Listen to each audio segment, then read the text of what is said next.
All right.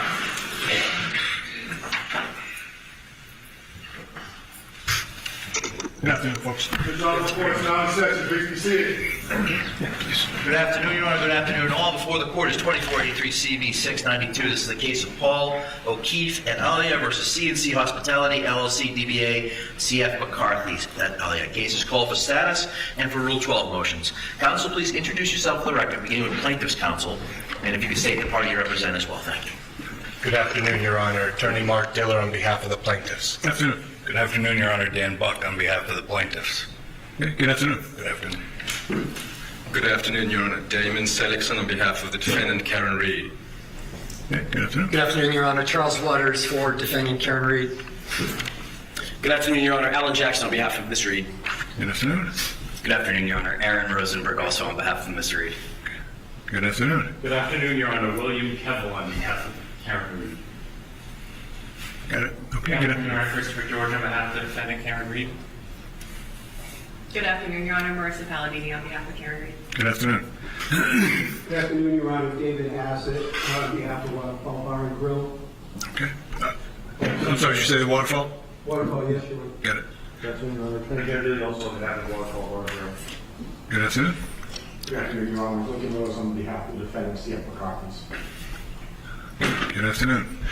Okay, that's all the counselors. Good afternoon, folks, and welcome everyone to the event for this afternoon.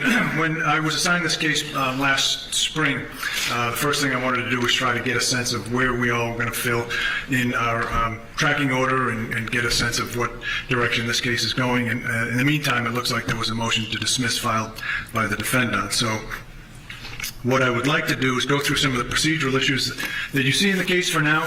We can talk about tracking order. I do think that it's important to get a trial date established at this point, like we would do with any kind of a wrongful death tort action. So to that end, we'll start with the plaintiff. What do you see as procedural issues? I'd like to get an update on discovery, on how that's all going. Counsel? And then we'll get into the motions to dismiss as a substantive issue. I know there's a lot of people here that want to see what the case is all about, but I think it's more important at least to get an idea procedurally where you stand. Understood, Your Honor. Plaintiff has served all of the defendants with discovery. All of the defendants are currently late with regard to producing discovery. We have not received any as of yet, or minimal. We have started to get some of the documents from the DA's office, though we are it is significantly deficient at this point. We're still waiting for the records to come in. So we undertook with the stay that we weren't able to get any information, and the DA's office wasn't turning anything over while the criminal matter was pending. So we're still trying to get all the documentation in. Okay, but just if I can follow up on that, the stay that was issued, Judge White had issued one back in maybe the fall. I had issued one when the criminal trial was ongoing, and that was sort of a self-defining 60-day or whichever comes first. So that should be pretty much in the rearview mirror for now, right? I recognize that, Your Honor. Right. So when the stay was lifted, all discovery was served on the parties or thereabouts. When you say discovery, we're talking about depositions, documents, notices of depositions, or no? Only one deposition has been noticed, and it's been tabled because we don't have any documents at this stage. I see. Okay. So it's really the paper discovery that you're looking for. And when you say the DA's office, that obviously is not the defendants. That's going in a different direction, but you're pursuing that sort of on your own? Right, but we've also, I anticipate that the defendants have all the same data that was exchanged during the criminal matter, to which we haven't ever received. So we have requested that both from the defendant, and we've requested it from the DA's office. Okay. It is coming in from the DA's office in parts, and I anticipate we should have it all within the next 21 days, is my guess. Okay. All right. Procedural issues from the defendants. We can start with you, Attorney Seligson. Thank you, Your Honor. As we're anticipating the status of this case, it's important to inform the court that from Ms. Reed's perspective, we have affirmative claims that we intend to bring on her behalf. those claims stem from the same facts that are at issue in this case. Those claims, Your Honor, are against parties that are not in the litigation at this point, including the Massachusetts State Police, Lieutenant Brian Tully in his personal capacity, Sergeant Yuriy Bukhenik in his personal capacity, Michael Proctor. Those claims would be in the nature of violations of Karen Reed's civil rights and conspiracy. The claims against the Massachusetts State Police would be negligent training, supervision, and retention of Massachusetts State Police troopers. We also intend, Your Honor, to bring claims, affirmative claims, against Brian Albert, Nicole Albert, Matthew McCabe, Jennifer McCabe, and Brian Higgins, who were the occupants of 34 Fairview Road in Canton on the night in question. Those claims will be in the nature of civil conspiracy, violation of Karen Reed's civil rights, and then a claim against the town of Canton through its police department for negligent failure to secure the garage in the Sally Port. We asking the court's permission to bring those claims in this case because they do arise out of the same nucleus of operative facts. In order for us to fairly defend Ms. Reed in this case, those claims, those parties need to be asserted in this case. What we'd like to ask the court's indulgence for is we have a proposal of how to bring those claims in, given the voluminous nature of this case. That would be 10 additional parties coming in. To do that, we would be alleging that the individuals in the House diverted attention away from themselves towards Ms. Reed, that law enforcement then acting on that diverted attention away from her, because the people in the House were either police or police adjacent who were socially and personally connected. Then they collectively conspired to ensure that what happened in the House was not explored and investigated. And instead, Ms. Reed was wrongfully targeted, maliciously prosecuted, made to face 2 criminal trials for the death of John O'Keefe, and is now facing allegations of wrongful death, all stemming from the same claims. How do we synthesize the process to bring these claims and parties in? What we're asking the court to consider is for us, at the time we file her answer to the complaint, we've got some claims that we're asking to be dismissed. Regardless of how the court decides those, we still have to file an answer on her behalf. Our suggestion would be to file those claims against those parties in the same pleading. Serve all of those new parties with that complaint. Allow them 30 days, not the normal 20 days, to respond so the court can have one hearing on whether some may bring dispositive motions, some may file general answers, so that we can then decide how and who is in the case and proceed forward. So I bring that to the court's attention. I'm happy to brief it so that Mr. Dillard can have an opportunity. Well, at a minimum, you're going to do that. I'm envisioning what the plaintiffs are going to say to this rather extraordinary process, but go ahead. But that would be, otherwise it's going to be in a very unwieldy, delay-inducing process, and we're not looking to do that. This accounts for trying to conserve judicial resources, trying to have a streamlined approach, at the same time making sure that all the claims and all the parties are in this case. The alternative would be for us to file a separate action on Ms. Reed's behalf, alleging these claims, and then move to consolidate immediately with this case, which Your Honor has broad discretion to allow. The point being, the claims should be in this case. They all arrive out of the same facts. They're not separate. And that's essentially what we'd like to do. We'd like to brief that, Your Honor, and have the plaintiffs respond and then proceed from there. Okay. All right. Let's hear it then from the Waterfall. Yes, Your Honor. We are in the process of completing written discovery propounded to us from the plaintiff. We're under extension until next month. We anticipate that will be completed then. We as well. When you say an extension, this is an agreed-to extension? Because the tracking order is what it is. We'll get to that in a little bit. It's been agreed to, Your Honor. Okay.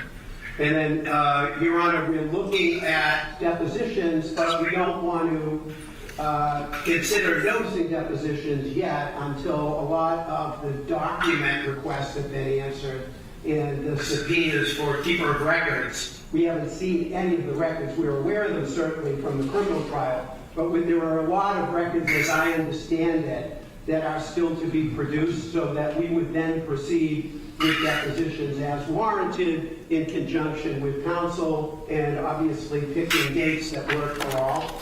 But that's what we foresee in the immediate future, Your Honor. All right, thank you. Let's hear from C.F. McCarthy, then. Your Honor, in a similar vote as to Waterfall, we are putting finishing touches on our discovery responses. The last leg of it is just collecting communications from employees the night of the incident, some of whom no longer work for C.F. McCarthy's, but we anticipate having that completed in a very short term and getting that over to my brothers. Okay. All right, thank you. Let's hear from the plaintiffs then, in terms of the response to the procedural issue that was raised, in particular by Ms. Reed's counsel. Are you aware of the circumstances that they're seeking to join 10 additional defendants into this action? Absolutely not, Your It's the Honor. first notice you've gotten? Of course, I would expect Not how the court that- system likes this stuff to work, folks. Right, I would expect the courtesy of a meet and confer to at least let me know.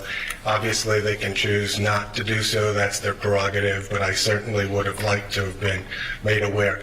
Section 1983 actions, I believe, Your Honor, would have to go up through the federal court. We're not seeking to have this case removed in the federal court. We started in the state court. We're intending to move forward in the state court. We would like to have a state court, Plymouth jury decide this case. So to the extent that my brothers and sisters and all of those who are involved believe that they have other legal rights and they want to pursue other legal theories, that's their prerogative to do so. When it comes to interfering with our opportunity and right to justice, we're not looking to sideline that, Your Honor. All right. Any response, counsel? Thank you, Your Honor. We are asking for permission to serve a motion to advance this procedural proposal. So Mr. Diller is not being surprised by the argument that we're going to present to the court. He will have an opportunity to respond. There's no requirement that civil rights claims be brought in federal court. In fact, this court has jurisdiction over those claims. They all stem from the same facts, Your Honor. In the plaintiff's complaint, there are allegations that we need those parties to defend against. This is not just a wrongful death action. Our narrative of what took But it place... is, though. It's the plaintiffs. Well, just hear me out for a second. When you say that it's not just a wrongful death, that's what the plaintiffs have alleged. The defendants have filed motions to dismiss portions of those. So this, at its essence, is a wrongful death action being brought by the plaintiffs, right? So what you're seeking to do is to be allowed to amend these proceedings and to effectively bring in 10 other defendants for the claims that the defendants have against those third parties that aren't noticed here, right? So you've got to procedurally give them notice as well as the plaintiffs notice of this event before it goes to any adjudication by the court. And that's what we've built into this proposal, which is trying to streamline that process, not depriving them, the new parties, of the opportunity to argue both the procedure as well as the substance. And we're suggesting, instead of serving party X with a third party motion for a complaint, then that party opposes it, then the court rules, then that party perhaps is brought into the case, and then brings another motion to dismiss substantively. We're not seeking to... Isn't that what the rule requires? The rule does require that, but the court has discretion to consider the streamlined approach, and we'd like to brief that for Your Honor, but we're raising it at the status conference so that, because we are scheduling deadlines and events out into the future, we'd like to at least have the opportunity to advance that argument for the court and allow Mr. Diller to respond to it, and then we will act accordingly. That's the purpose of the disclosure of this today, Your Honor. All right, so I don't know that there's any ruling by the court today that would have to be made relative to that, because it isn't even filed yet, so that there's nothing before the court. So ideally, what my instructions to the clerk's office by setting this event up was to get a trial date from you folks and then work backwards, like we would do with any wrongful death tort action, which this case is. I take exception to the defendant's notion that this is not just a tort action. It is. That's what it is. It's a civil case. I know there's a lot of people who are interested in this case, but at its heart, there are at this time eight parties involved in this case. Correct? Yes, There's 5 for the plaintiff, and there's 3 for the defendants, 2 corporations and Ms. Reed. So that's the way the case is shaping up. You've got your tracking order, so you understand what the deadlines are now. I have the tracking order, I think, basically shows this case as having discovery. Yeah, your discovery is supposed to close August of next year. Your Rule 56 motions to be done by October-ish of next year. Final pretrial conference February of 2027 with judgment by August 26th of 2027. So that's what the tracking order has in store as the case stands now, right? I mean, we could get you a trial date way sooner than that if you wanted to. I mean, literally, I could, the clerk and I were talking earlier before today's proceeding, and I may end up having to suspend, depending on what the circumstances. We were charging the jury on a homicide case earlier today. So we have a deliberating jury right now, so I don't know that I may have to suspend and then rejoin here in a little bit. But for now, so you understand it, we could get you a trial date as soon as practically this spring on this case. But to join 10 new defendants under wholly separate theories for people that haven't even been joined yet in this litigation puts that on its head. There's no way you wouldn't even have this procedural process outlined by the spring, most likely. I understand that, and that's the dilemma that we're trying to bring to the court's attention, because there is going to be an affirmative pursuit. Well, you're saying you said earlier affirmative defense in this case, which those would not be affirmative defenses. Those are wholly separate third-party causes of action against people who are not part of this litigation, correct? So it's not an affirmative defense. It's not an affirmative defense in the traditional sense, but it is part of the defense in the face of the wrongful death claims. The wrongful death claims stem from the same facts that the affirmative claims would be seeking to be pursued against. So it is the same set of facts. If we were to file a separate action, Your Honor, where Karen Reed is the plaintiff and these parties that I've identified are the defendants, we would be pursuing down 2 separate pieces of behemoth litigation when we can consolidate them at the same time. That's what we're trying to suggest may be a more streamlined approach. And it's not intended to delay. It's actually intended to try and synthesize the process and conserve resources, attain judicial economy without prejudicing the plaintiff. Discovery is already ongoing. But to have 2 depositions, for example, of parties in 2 separate cases, where we can have one and the claims could proceed at the same time, just seems to make judicial sense. That's why we're raising it. But we'd like to brief it if the court gives us that permission. Okay. All right. Now, on that last discrete issue, anything else from the plaintiffs? We have served them with discovery, asking them, they have a burden if they're going to do affirmative defenses to establish that there are third parties who are responsible here. That can be their affirmative defense, but they have a burden to prove that. And if they can't meet that burden, then it should never come into our case. If they're seeking to overlap these 2 cases and throw it as far wide-ranging as they've just announced, then there's no way that we would not be prejudiced by their strategy in the plaintiff's underlying case. Okay. All right, those issues are reserved. I'm certainly not going to make any ruling on that. There's nothing formally before the court, no written motion, no Rule 9A or 9C certificate, none of that stuff. So it's not procedurally before the court, but certainly I appreciate hearing the argument nonetheless that this may be the future landscape of the case. What also brings us here, when I noticed the status conference for today, the defendants have filed motions to dismiss. If you're prepared, I'll go forward on that, let you deal with the substance of the motions to dismiss. I have read through your material, so I get the gist of what the defendants are raising. Counsel, would you like to proceed? Thank you, Your Honor. As we've briefed, Your Honor, the counts that are at issue in the motion to dismiss are counts 13, counts 10 through 13. They are infliction of emotional distress claims. As we have presented in our papers, none of the plaintiffs observed the alleged incident that is described in the complaint.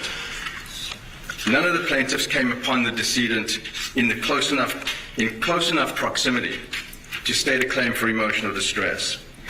There is no... The cases, Your Honor, limit when a claimant can claim emotional distress. The cases talk about temporal, spatial, and relational limitations. Taking the claim that Kaylee Furbush has alleged, that claim is for negligence/reckless/intentional infliction of emotional distress. And the basis of that claim is that there was a discussion on the telephone or discussion after Karen Reed had left 34 Fairview in Canton and had somehow started to fabricate a story about what had taken place.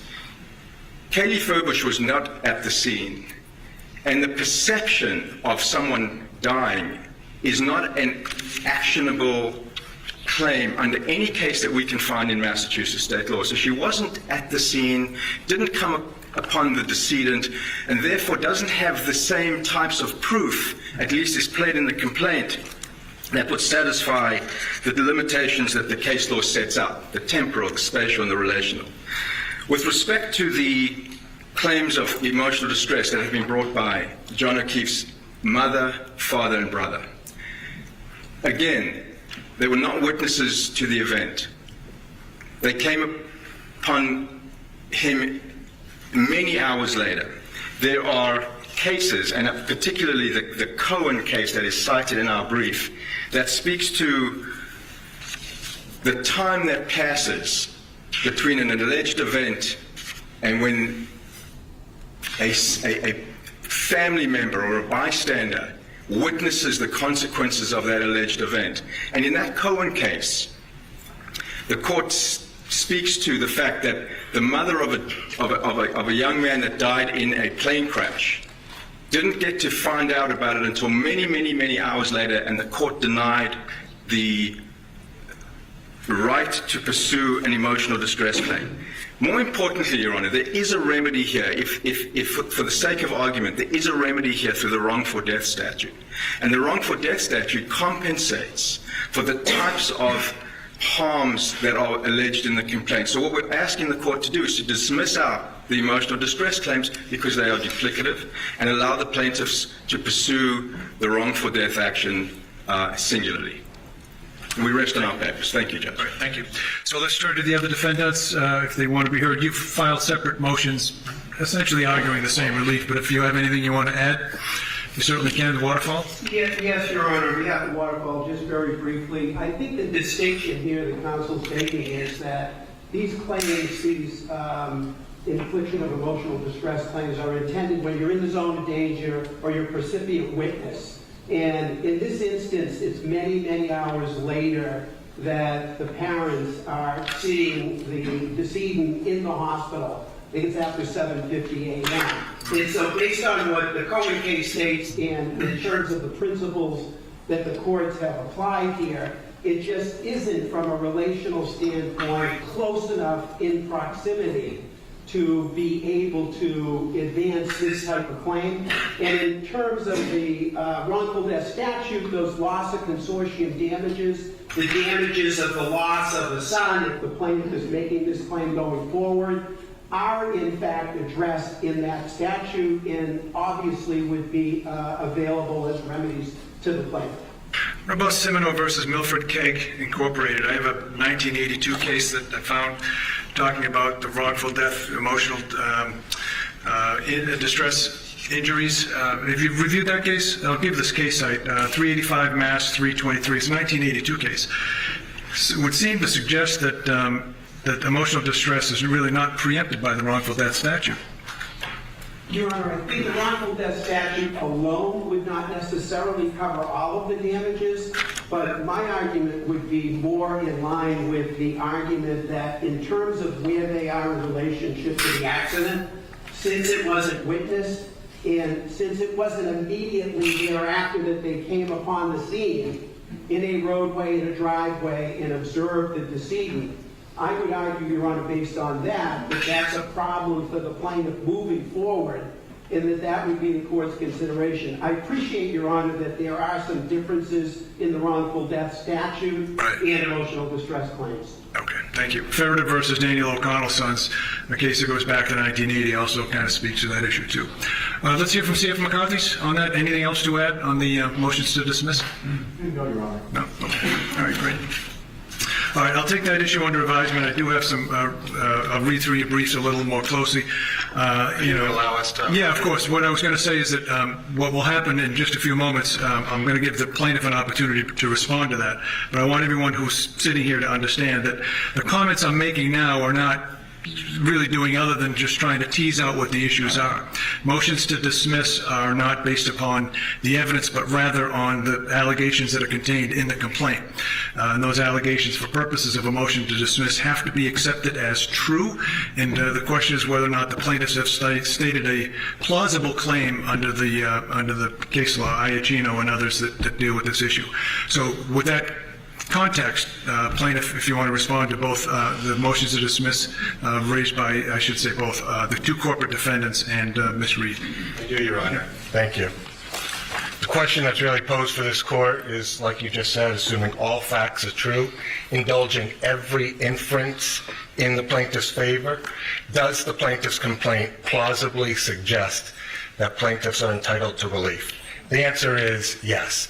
This is a motion to dismiss. The lowest standard, the Brum case, plaintiff's obstacle is a minimal hurdle, a relatively light burden, so long as the court looks at the allegations holistically.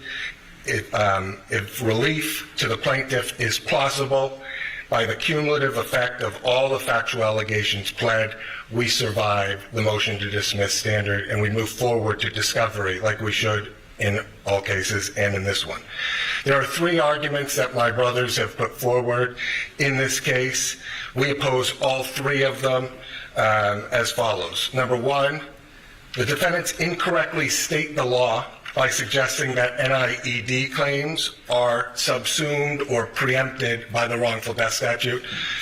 Number two, Your Honor, the defendants improperly seek to limit the scope of NIED claims by creating an arbitrary bright-line test for such cases. Number three, Your Honor, the defendants failed to holistically consider the facts alleged and the known vulnerabilities of the plaintiffs when evaluating the defendant's extreme and outrageous conduct in violation of the infliction of emotional distress standard. I recognize that this court is not new to this case, and I recognize that most people already understand the facts, but I think it is important and significant that I at least highlight the ones that will be at issue here today. Throughout, we intend, like we did in the complaint, to refer to John O'Keefe as JJ. That is what he was affectionately referred to by his niece and nephew. JJ no longer has a voice. His life was wrongfully taken on January 29th, 2022. He lived a life of service. He was a Boston police officer, and his personal life, when JJ's older sister and brother-in-law tragically passed 2 months apart from each other, leaving 2 young children orphaned, JJ stepped up. He agreed to parent those children, to raise them as his own, and to support them. Fast forward to 2022, Your Honor. JJ is involved in a relationship with Miss Reed. It's been going on for a period of time at that time. January 29th, 2022, Karen drives drunk. She reverses her SUV. She knocks JJ down. She leaves him to die in the cold. And Reed knows that she strikes the plaintiff. Rather than seeking to help or calling 911, she returns to JJ's home. There, JJ's 14-year-old niece, Kaylee, a plaintiff in this case, is home alone, asleep. That's when Karen starts plotting. Now, it is significant for the facts for you to understand the context here. Karen Reed knows Kaylee well. She's been in her life for almost up to 2 years. She has served as a part-time maternal figure in her life. She knows that Kaylee is a vulnerable child, having lost 2 parents tragically. And 1 to 2 hours before JJ's body is ever found, before anybody knows his whereabouts, Karen Reed decides to wake up Kaylee in a panic. She tells Kaylee something happened to JJ. He's dead. He's been hit by a plow. Did I hit him? All to a 14-year-old child woken up from sleep who's already lost 2 parents. After provoking this chaos in the middle of the night, Miss Reed leaves Kaylee alone, vulnerable, shocked, and afraid. It's now 1 to 2 hours later. It's at or around 6 a.m. in the morning. JJ's injured body is now found. Right where Karen left him, buried in the snow, 911 is called. Now is when JJ's family learns of JJ's injury. JJ's injuries at this point enter into the O'Keefe's consciousness. At or around 6 a.m., they rush to the hospital. It's 7:50 a.m. That's when the hospital pronounces JJ dead. And within minutes of being pronounced dead, that's when the O'Keefe family sees their son in the injured state that he was in as a result of the wrongful conduct.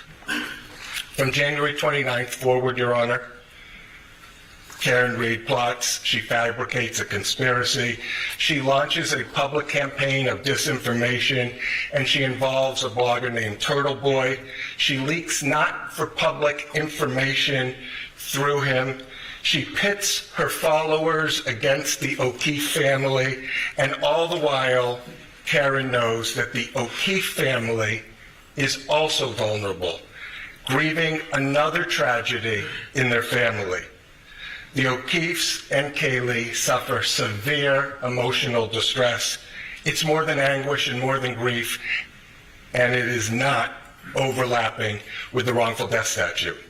So the first argument that the defendants made, they claim that JJ's parents are precluded from bringing NIED claims because such damages are duplicative of the wrongful death statute.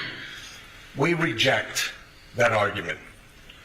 JJ's parents are the next of kin, and their emotional distress claims are not preempted by the wrongful death statute. They took their first shot across the bow by making that their primary argument. Presumptively, they did so because it believed it's their best argument. But the problem with that argument, as Your Honor has already pointed out, it patently misstates Massachusetts law. You have pointed out the Cimino case, where, let me just point out first the wrongful death statute. It has 2 components for damages. It has 2 buckets of damages. It has the estate's damages. Those all are JJ's damages. His conscious pain and suffering, the medical bills, things that relate to his damages. And then we have the second bucket, the next of kin bucket. Those are lost value damages. The lost value of JJ being in his next of kin's life. And in that case, Your Honor, it is just the parents. Now, they suggest that those are overlapping with the NIED, but Your Honor was right to point out the Cimino case, where a drunk driver kills a 9-year-old boy. The father of that 9-year-old boy brings a case against the drunk and the bar for overserving him.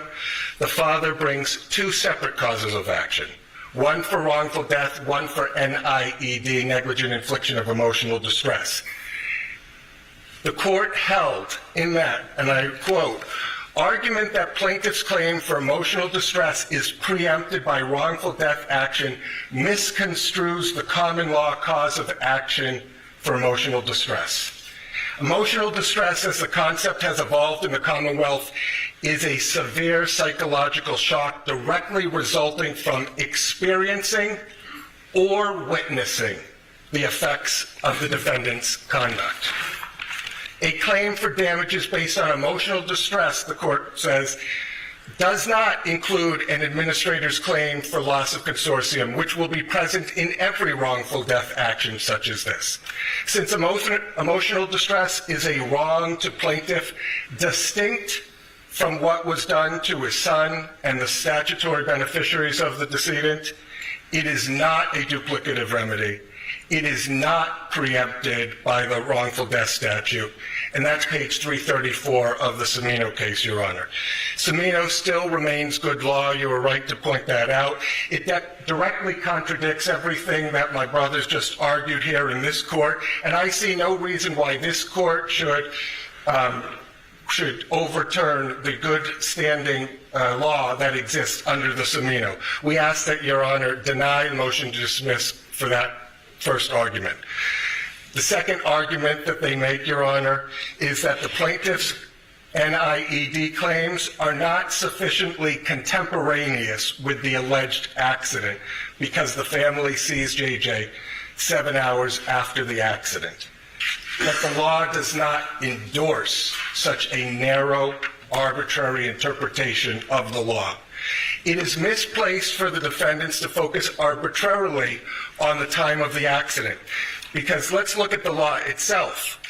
The liability for NIED depends on a number of factors: where, when, and how the injury enters into the consciousness of the plaintiffs.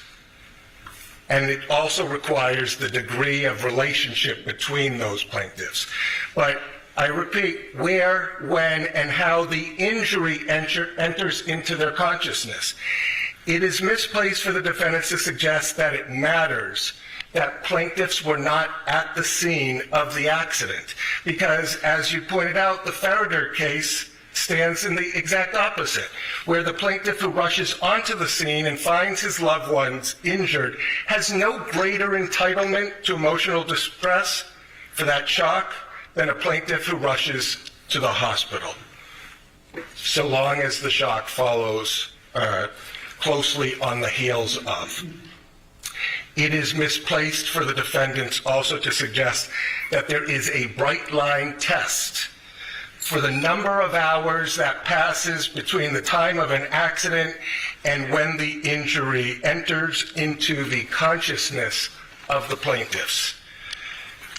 Your Honor has persuasive authority from the Zachary case that shows that an NIED case can survive even when the close family doesn't see the deceased body or the injured body until a day later after the wrongdoing. There is no bright line test. NIED is a fact-intensive analysis. And when we apply the law to the facts of this case, let's look at where, when, and how the injury enters into the consciousness of the people that we're bringing those cases for. It's 12:30 a.m. and nobody except Karen Reed knows about JJ's injuries. Defendant's wrongdoing continues into those early hours. She knows she struck him. She seeks no medical help. Instead, she chooses to cover it up and hides the injuries from anyone. It's not until 6 a.m. that JJ's injuries are even capable of getting into anyone's consciousness. The O'Keefe family immediately learns of JJ's injury, and they, closely on the heels, they rush to the hospital, at which time they see the deceased body within minutes of him being declared dead. It is incredulous to think that a wrongdoer who hides the wrongdoing and the injury from anybody can be relieved of liability simply because the injury becomes knowable only after they disclose it. The defendant's cited cases are inapposite. They have no relationship to what is being asked of this court. They all involve a motion for summary judgment standard, which is a very different standard than the one that we are talking about here today, the motion to dismiss, the lowest hurdle to overcome. They try to equate it to a mother who learns of the rape of her daughter 7 months later, but that rape was known to other people within days. They try to relate it to the Migliori case, which has no relevance because it deals with somebody who has no close relationship. They didn't even know the decedent, and therefore it doesn't meet that standard. And then they rely on the Cohen case, which I heard both sides try to suggest has relevance. But in that case, Your Honor, the mother learns of her son's death 7 hours after the death. That's 7 hours after the injury occurred. And by the way, it was already knowable 7 hours earlier by other people when that plane crash was projected, and the son of the woman who brought the claim knew about his brother's death. The mother is 1,000 miles away, so spatial proximity is not there, and she only learns of it via phone.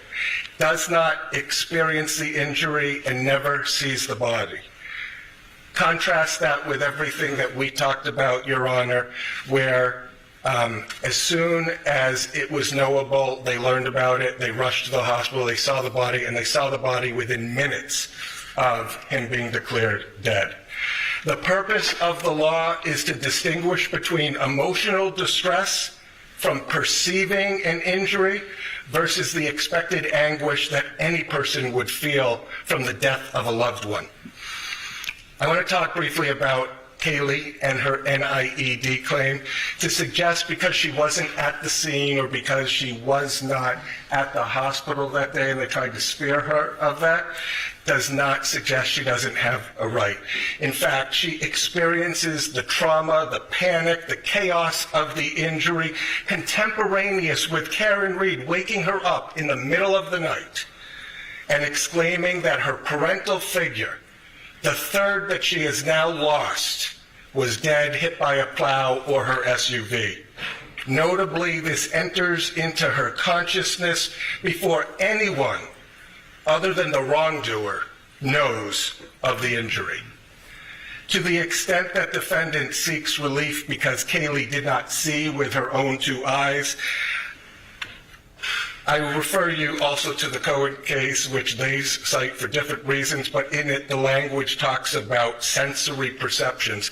To suggest that you can't use other senses in order to perceive and experience the injury or the injurious event is wrong.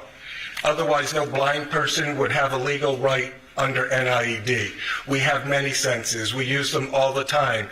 And when it enters into our consciousness, it's hard to undo of it. It is very different from learning that your close family member has died. That is upsetting. It will be upsetting to anybody.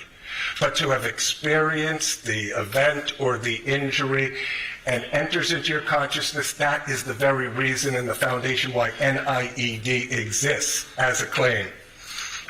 So on that second, we also suggest that you should deny it because they experience the injuries. Closely on the heels of them being knowable and perceivable to anybody. Third, Your Honor, the defendants argue that the intentional/reckless infliction of emotional distress claim should fail because there's no extreme or outrageous conduct directed towards the plaintiff. But when viewed holistically, the facts demonstrate that Ms. Reed should have known her extreme and outrageous conduct would be detrimental to these vulnerable plaintiffs. And I use the word vulnerable plaintiffs because it's relevant to our case law, Your Honor. It's misplaced to suggest that the conduct needs to be directed immediately towards those plaintiffs. As long as she should have known that the emotional distress was the likely result of her conduct, that's sufficient under the reckless infliction of emotional distress standard. So how do we evaluate what is extreme and outrageous? It's fact-intensive, but the law does recognize that some critically important factors that need to be considered when evaluating what is extreme and outrageous.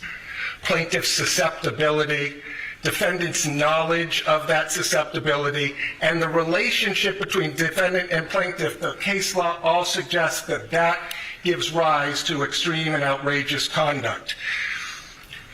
In evaluating whether defendant's conduct was extreme and outrageous, the courts should consider whether individuals at whom conduct is directed is known to be particularly susceptible to infliction of emotional distress. Boyle versus Wenck, 1979 case we cited to, Your Honor. Our case law has recognized susceptibilities to evaluate extreme and outrageous conduct to be a recent hospitalization in the Boyle case, a cancer patient in the Harrison case, elderly or frail people in the Bailey case, or children, minors, based on their age in the Sarkonis case, all that we've cited to, Your Honor, and I'm happy to give you cites. The law in Roman versus Trustees of Tufts College says, as it relates to this, the court should put as harsh a face on the defendant's actions as the basic facts would reasonably allow. The relationship of a plaintiff to the defendant and her knowledge of the plaintiff's sensitivities is an important consideration in determining whether the challenge conduct satisfies the extreme and outrageous conduct. That's the Russell case. Let's talk about Cayley as it relates to the infliction of emotional distress. Should defendant Karen Reed have known that emotional distress was the likely result of her conduct? Was defendant's conduct extreme and outrageous? Those are the questions that ultimately we pose to a jury. Cayley was young, 14 years old. The defendant had a relationship with her, knew she was emotionally fragile, knew she was orphaned at the age of 6, knew that she lost both parents tragically. The defendant assumed this pseudo-parental role with Cayley for nearly up to 2 years. The defendant, Ms. Reed, knows that she knocked JJ down. It's in the middle of the night. She wakes up Cayley abruptly. She talks about JJ being dead, being struck by a plow, being struck by a vehicle. Mind you, this is all hours before anybody has even discovered his body, and she is now actively talking about him being dead. Then, after creating this chaotic, upsetting situation in this young, fragile girl's psyche, she leaves her. She leaves her home alone, shocked and frightened. Compound that by defendant's choice to speak her false narrative publicly, to use social media, to leak public information through Turtle Boy to control that narrative. Why is Turtle Boy out there saying the O'Keefe's family period of grief has expired and they are now fair game? Who leaked the autopsy photos that got published by Turtle Boy for this vulnerable family to have to be exposed to that they weren't seen before? To the extent that the defendant argues that this is not extreme and outrageous, remember the law. It is the jury's role to decide whether the defendant's conduct was rude and clumsy or extreme and outrageous. That comes right from the case law. As it relates to the family, Your Honor, should the defendant, Karen Reed, have known that emotional distress was the likely result of her conduct? Was defendant's conduct extreme and outrageous? Again, those are the questions posed for a jury ultimately. But the law says conduct which the actor should have known would result in distress is actionable. And the plausibility standard, the motion to dismiss standard, which is where we're at right now, Your Honor, simply calls for enough facts to raise a reasonable expectation that discovery will reveal evidence of the illegal conduct. Margaret and John have now buried 2 children. Paul has buried all his siblings. Defendant always knew this. She has always known their vulnerability. and yet she creates a calculated and malicious campaign of disinformation designed to hide the truth in this case. She pits the O'Keefe family versus the Reed family, and a reporter who she asserts editorial control publicly proclaims to Reed supporters, the O'Keefe family's period of grief has expired and they are now fair game. Discovery will track how much leaked information defendant should have known would result in distress to the O'Keefe family. To the extent that the defendant suggests that this case sits nicely within any other case decided on this issue, remember the facts and circumstances here are exceptional. We wouldn't have these TV cameras or a full courthouse if they weren't exceptional. That is why we are here, Your Honor. It doesn't fit within a nice box like every one of those cases I cite. The Polay case where we talked about false police reports and harassment petitions were not considered towards emotional distress because they were petitioning activity. I want to talk about that briefly, because what Ms. Reed has done is not petitioning activity. It is not asserting a defense within a courthouse or having her legal counsel assert that defense or testifying at a court hearing. Instead, what Karen Reed is doing is not petitioning at all. She is waiving her Fifth Amendment privilege. She's speaking anywhere and everywhere that would give her a friendly audience with editorial control. She's gone on Dateline, Nightline, 2020, Fox 25, Boston Magazine, Vanity Fair, WEEI, Turtle Boy, HBO Max, ID Discovery, etc. There are more. This is an exceptional case that requires exceptional discovery, that requires us to decide this matter by a jury, not by a motion to dismiss phase, Your Honor. It is not like the Quinn case that they cite where there's an open adulterer involved, and so they think that's not extreme and outrageous. And it's not extreme and outrageous like it has nothing to do with the employment case where they fired somebody who had a criminal case pending, then they brought them back on, and he didn't like the way that they treated him after he was found not guilty, which is different, by the way, than innocent. The court should deny the third of those arguments. They should know that plaintiff's susceptibility and vulnerability are at issue in this case and are the very reason and foundation why it is extreme and outrageous conduct, and that defendants' improper actions would cause severe emotional distress. Defendants' actions were not rude and clumsy. They were extreme and outrageous. We ask Your Honor to allow this case to go forward with discovery, allow us to explore each and every one of those issues, because these are real damages for real people who have suffered long enough. Thank you. All right, thank you. Any response from the defense? Your Honor, briefly. Firstly, those allegations contained in the complaint are allegations which we will refute. Counsel cites to the Camino case, relies heavily on it. What counsel didn't tell the court is that in the Camino case, the father of the child who died in the car accident was himself hit. Part of the car accident. Gets up, runs to see his son. It's contemporaneous. It's at the time of the event. And the court didn't have the same spatial, relational, and temporal concerns that the cases speak to with respect to emotional distress claims. So I point that out for the Your Honor. You also mentioned much about conspiracy theories, much about going out in the public and creating a narrative, which is precisely the reason why we're going to brief the issue about why those other parties need to be in this case. As I'd said, it is more than just a wrongful death action, Your Honor. I respect the opportunity to brief that, and we rely on our papers and defer to the court on the motion to dismiss. All right, thank you. Any other defendants wish to be heard on the issue? Motion? Anything else? All right, thank you.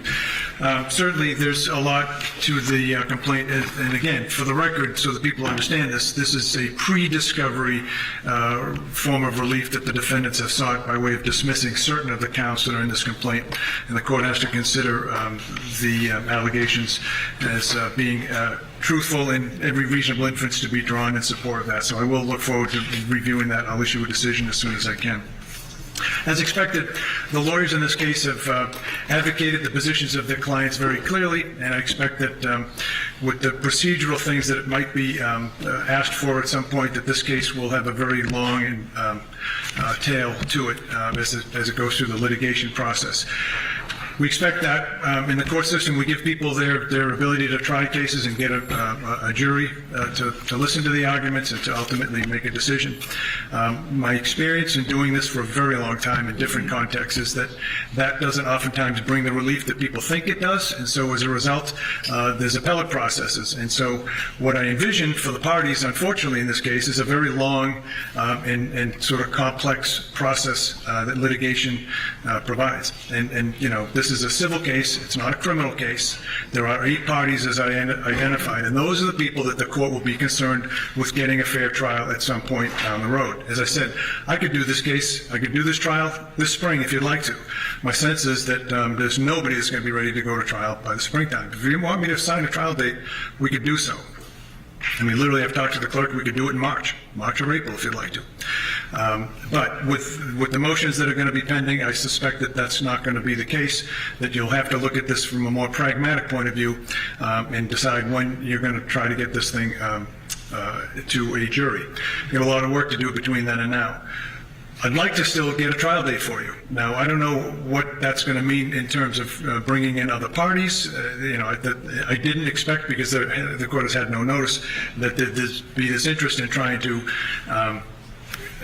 move this complaint in the direction of other parties who aren't even named in this lawsuit, 10 additional parties, and there's relatively novel theories as I'm hearing it. But nonetheless, we'll let the parties file the motions that they need to, and we'll address them as each comes. But my point in raising this all is that the parties also have another way to do this case. They can do it by way of potential resolution. And I mean this sincerely when I say that being a judge for many years, you learn things. What you learn is that oftentimes litigation is an inartful way to try to resolve parties' disputes. There's alternative dispute resolution, there's mediation, there's all kinds of other avenues that we advance to try to get people what they want, which is resolution of a case. The most important thing, it would seem to me, to any party to this case, is to resolve the uncertainty, right?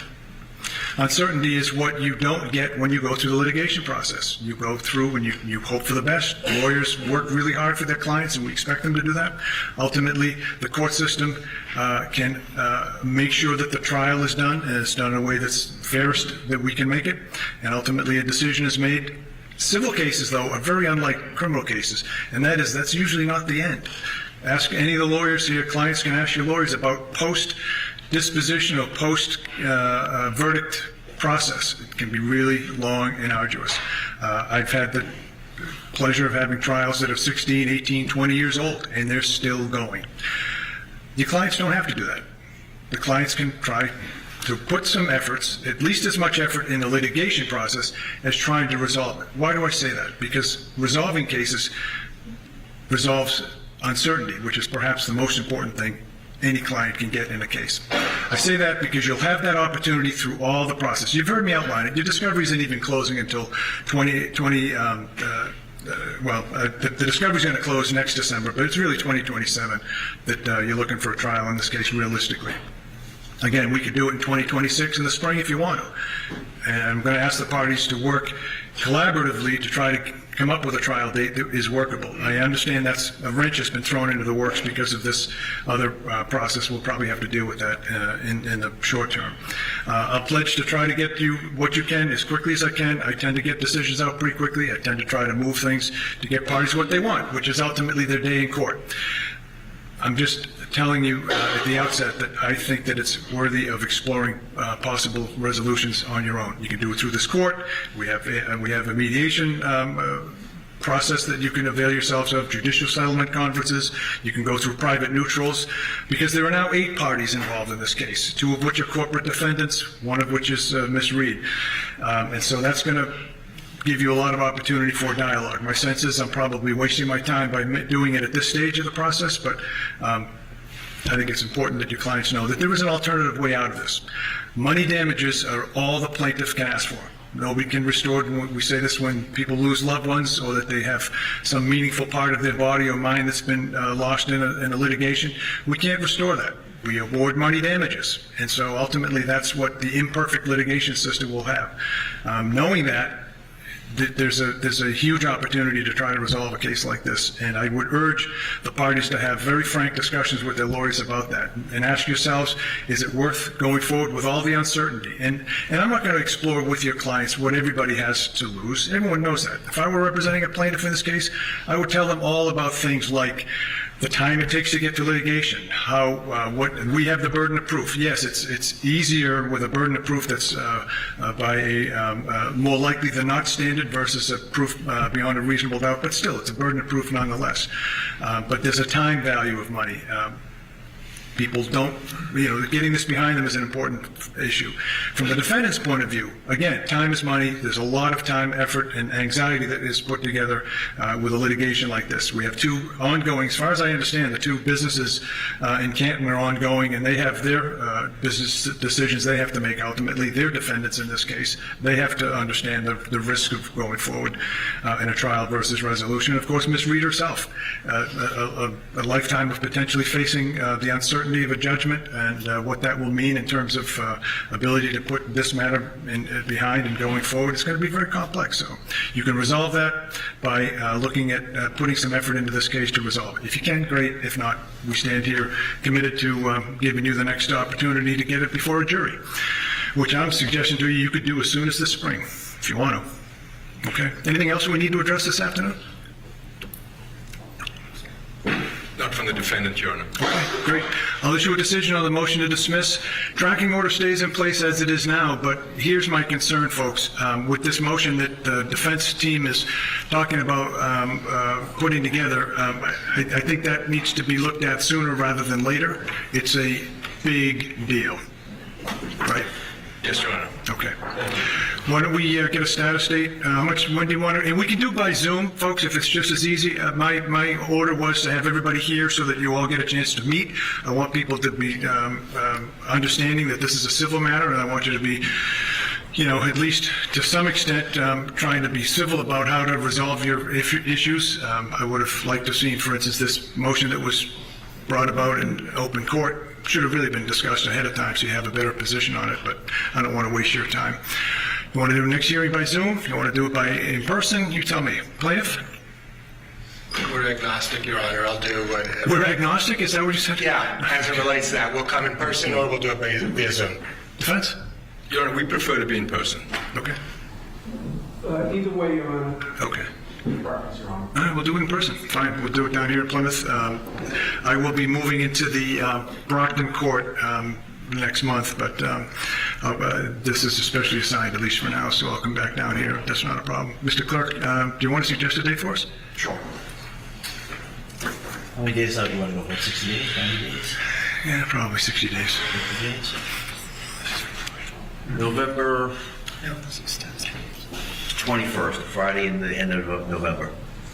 Yeah, that November 21st. Okay, I'll have a decision out before then, certainly, as quickly as I can. 11/21, and that would be for a status regarding tracking order and discovery, and any motions, Rule 15 motions to amend, or bring in third parties. Okay, all right, thank you, folks. We'll see you then. Thank you, Your Honor. All right. Nothing with the jury? I don't think so. Nothing with the jury?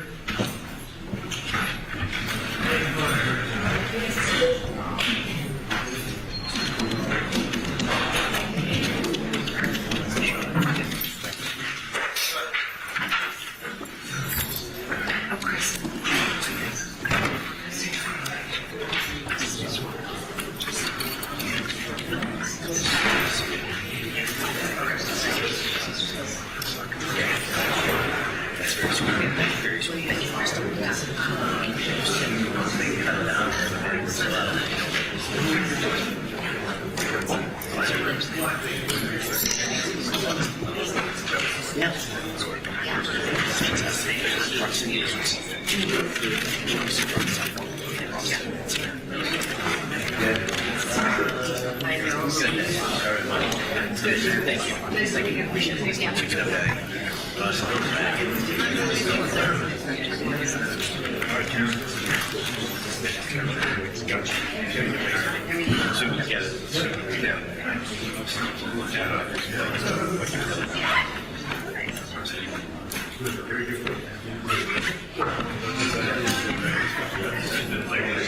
you.